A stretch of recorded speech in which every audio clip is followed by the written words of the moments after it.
Film dibuka dengan seorang gadis kecil yang tampak bersedih karena kaset miliknya yang patah. Lalu terlihat seorang anak laki-laki yang menawarkan diri untuk memperbaiki kaset tersebut. Tapi ternyata semua itu hanyalah mimpi yang berasal dari kenangan masa lalunya.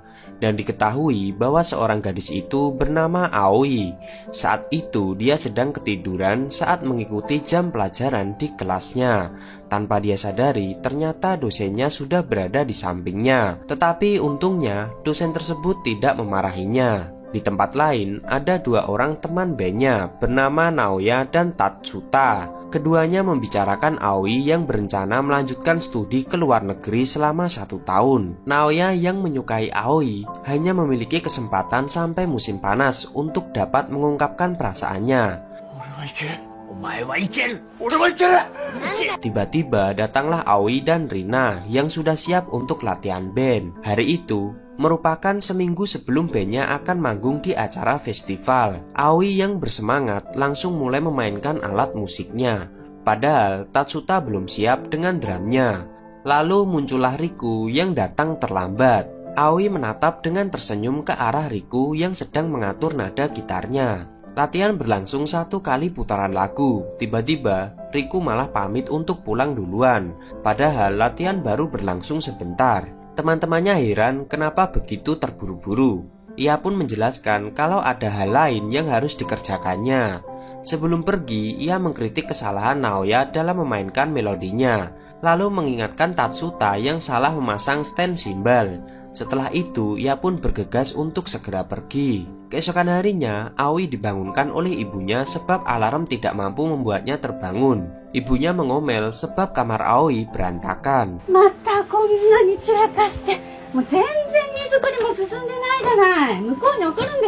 Padahal ia harus mandiri menyiapkan segala sesuatu untuk nantinya hidup sendiri saat sekolah di luar negeri. Lalu muncullah adiknya yang memberitahu kalau masakan ibunya gosong. Ibunya pun panik dan langsung berlari ke dapur. Hari itu Aoi pergi ke kafe di pinggir pantai. Pemilik kafe itu adalah paman dari Riku. Aoi memberikan poster acara bandnya yang akan tampil di festival untuk ditempel di kafe itu. Lalu muncullah Riku yang baru bangun dari tidurnya. Pamannya bercerita kalau semalam Riku begadang membaca buku yang tidak jelas. Padahal ujian juga sudah berlalu. Lalu Aoi mengajak Riku untuk ikut bergabung membantu teman-temannya menyiapkan dekorasi untuk acara bandnya. Di luar kafe, Aoi dan Rina sedang melukis untuk dekorasi acara bandnya.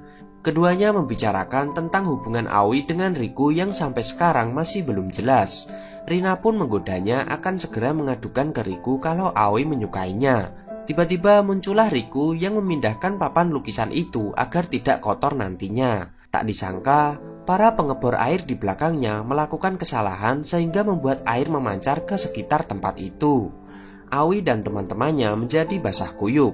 Tetapi untungnya saja lukisan dekorasinya sudah diselamatkan dulu oleh Riku. Di hari lain, Aoi dan teman-temannya sedang mengangkut alat musiknya ke dalam mobil. Tiba-tiba ia melihat Riku yang sedang berbicara dengan seorang perempuan. Temannya menjelaskan kalau perempuan itu adalah mahasiswa fisika. Keduanya memang sering tampak belajar bersama. Aoi pun tampak cemburu melihat hal itu. Di tempat lain, Naoya menemui Riku untuk membicarakan sesuatu. Sebelum berbicara, Riku sudah tahu kalau yang akan dibicarakan adalah tentang Aoi. Ia pun terkejut bagaimana Riku bisa tahu tentang hal itu. Ia berencana akan mengungkapkan perasaannya kepada Aoi. Lalu, Riku pun mempertanyakan kenapa harus bilang padanya. Setelah itu, Naoya pun paham dan segera pergi. Di tempat makan, Naoya berusaha untuk mengungkapkan perasaannya. Awalnya ia tampak malu untuk mengungkapkannya, sebab di sana ada teman-temannya. Namun ia keceplosan sehingga membuat semua orang di sana melihat ke arahnya.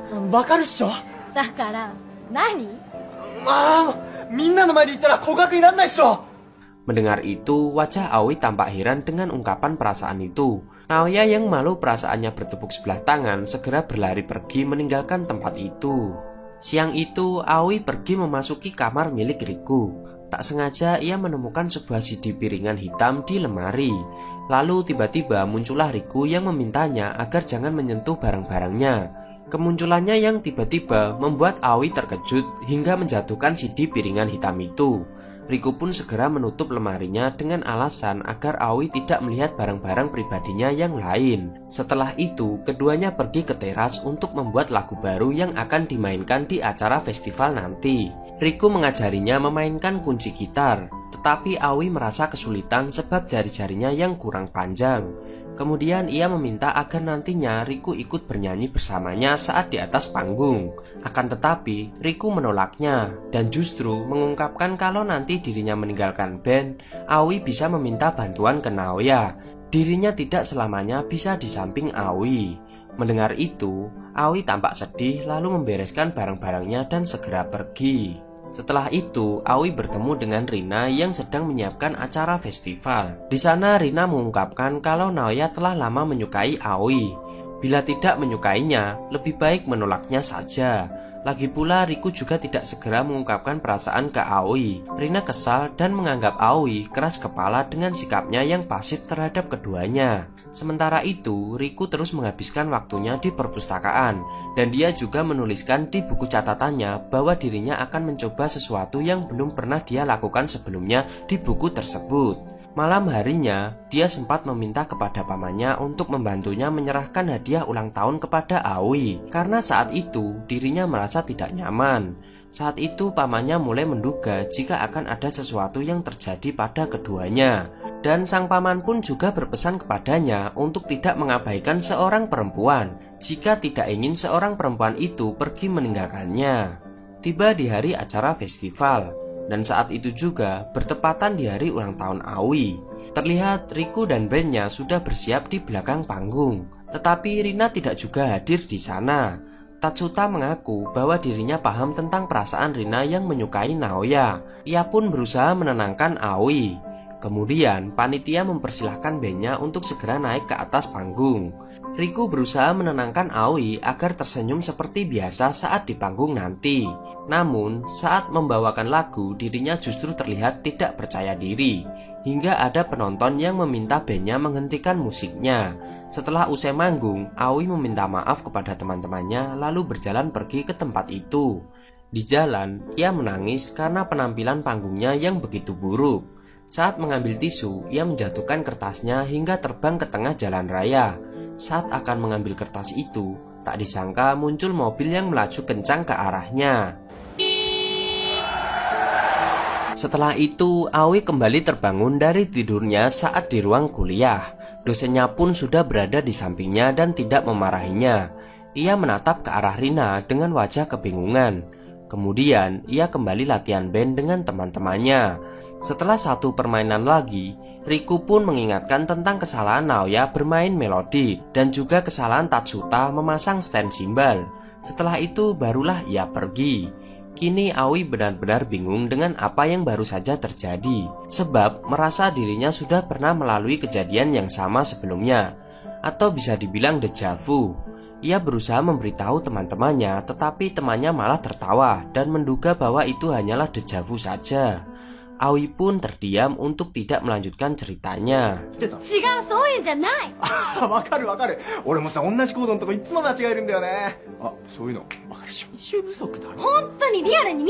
Keesokan harinya, ia sudah bangun sebelum alarmnya berbunyi. Ia menyebutkan apa yang ingin ibunya katakan padanya dan mengingatkan ibunya bahwa masakannya telah kosong.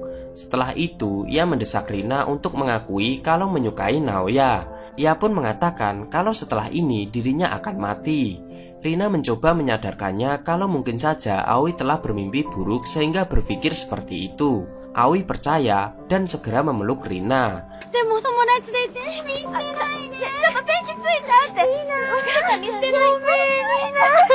Lalu muncullah Riku yang datang memindahkan lukisan dekor itu. Melihat itu, Aoi bergegas menjauh agar tidak tersiram air yang segera datang mengguyur teman-temannya. Riku pun menatapnya dengan heran, lalu bertanya bagaimana Aoi bisa mengetahui kalau airnya akan datang.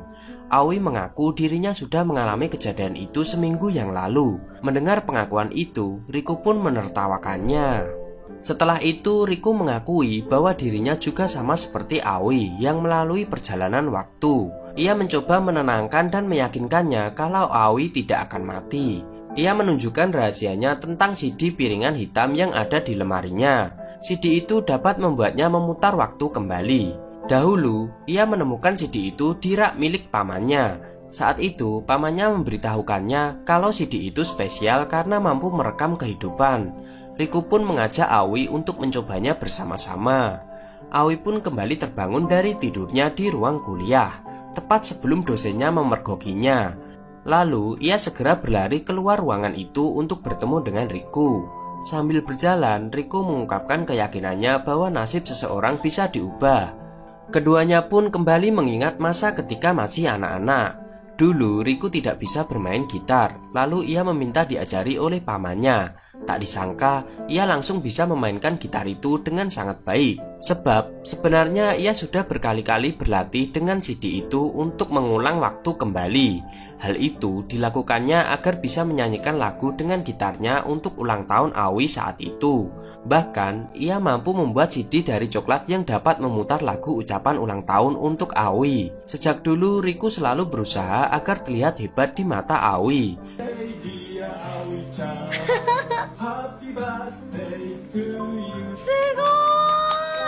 Kemudian Aoi pun menanyakan apakah sebenarnya Riku menyukai dirinya. Riku mengakui bahwa dirinya memang menyukainya sejak pertama kali bertemu. Keduanya pun kembali ke waktu musim panas sebelumnya. Keduanya bergandengan tangan di depan teman-temannya, hingga membuat Naoya terkejut bahwa keduanya telah berpacaran. Setelah malam itu, semuanya melakukan aktivitas yang menyenangkan bersama, membuat kenangan indah dengan melakukan hal yang belum pernah dilakukan sebelumnya. Suatu hari, Riku menanyakan tentang rencana Aoi yang akan pergi kuliah ke luar negeri. Dengan tertawa, Aoi menasihatinya untuk menikmati kehidupan yang sekarang ini. Hari besok biarlah menjadi hari besok. Ia meminta agar Riku jangan menangis saat nanti harus berpisah dengannya. Di tempat lain, Naoya pergi makan bersama Tatsuta dan Rina. Ia heran mengapa dirinya tidak memiliki pacar. Tatsuta membandingkannya dengan Riku, sebab Riku jauh lebih tenang darinya. Mendengar itu, Rina membelanya dengan memuji sikapnya yang polos, suka berterus terang, dan lebih tampan dari Riku.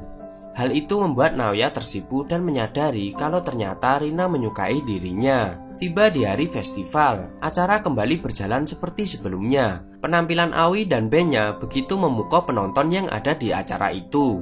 Seusai manggung, mereka bersulang merayakan keberhasilan penampilan bandnya. Sementara itu, Riku diajak mengobrol oleh MC yang memuji permainan gitarnya. Tak disangka, saat kembali melihat ke arah teman-temannya, Aoi sudah tidak ada di sana. Ia pun segera berlari ke jalan raya dan tampak sangat syok mendapati Aoi yang sudah ada di mobil ambulan.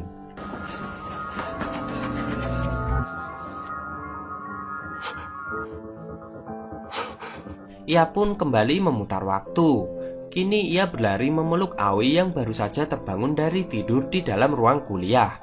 Setelah itu, Aoi melihat Riku yang seperti bertengkar dengan mahasiswa perempuan dari jurusan fisika yang waktu itu. Malamnya, saat membuat lagu bersama, Aoi menduga Riku akan memutar waktu kembali.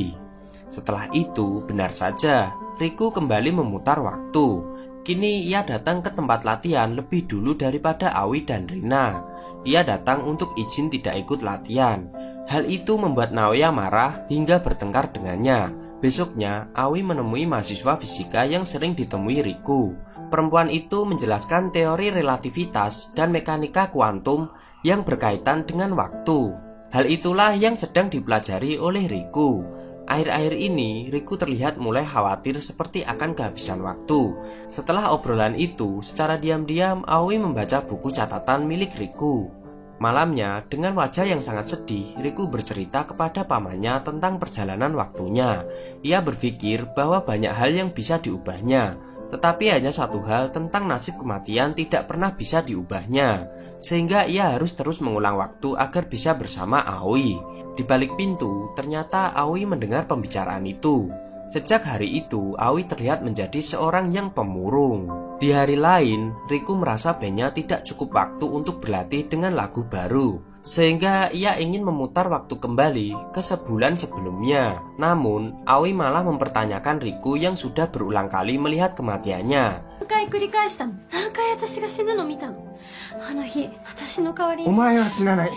kenapa terus-menerus mengulang waktu? Riku masih meyakini bahwa Aoi tidak akan meninggal. Ia akan mengulang waktu hingga berapa kali pun jika harus dilakukan agar tetap bisa bersama Aoi. Namun, Aoi justru mengambil piringan hitam itu dan mematahkannya menjadi berkeping-keping. Sambil menangis, ia mengungkapkan bahwa dirinya tidak ingin Riku terus-menerus mengulang waktu. Walaupun dirinya bertemu dengan Riku hanya sebentar, dirinya kini sudah merasa sangat senang.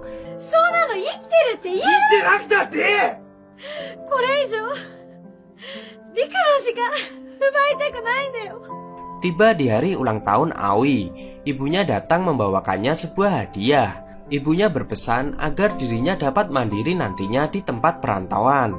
Aoi pun memeluk ibunya sambil menangis. Sementara itu, Riku masih berusaha keras memperbaiki piringan hitam yang rusak.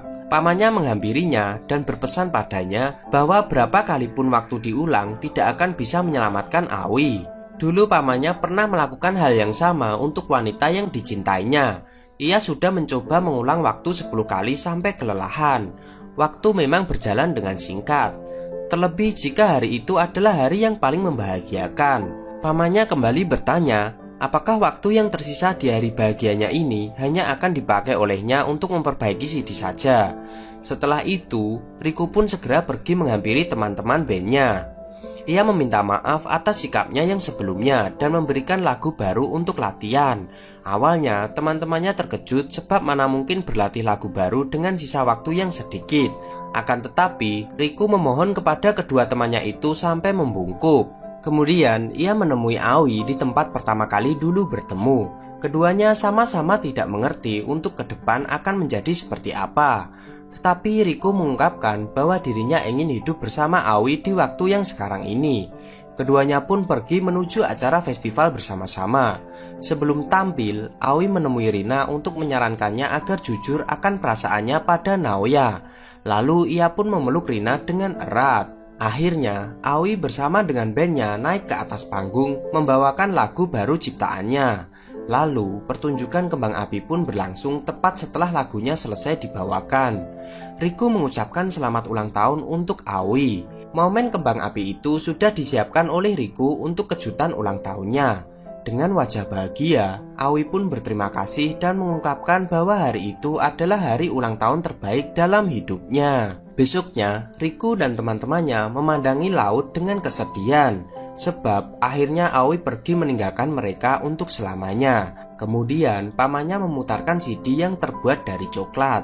CD itu telah disiapkan oleh Aoi untuk hadiah ulang tahun Riku yang ke-100. Saat CD diputar, terdengar rekaman suara Aoi yang yakin kalau Riku pasti bisa menemukan kebahagiaannya. Ia berpesan agar Riku bersemangat menjalani kehidupan kedepannya walau tanpa dirinya. Dan film pun tamat.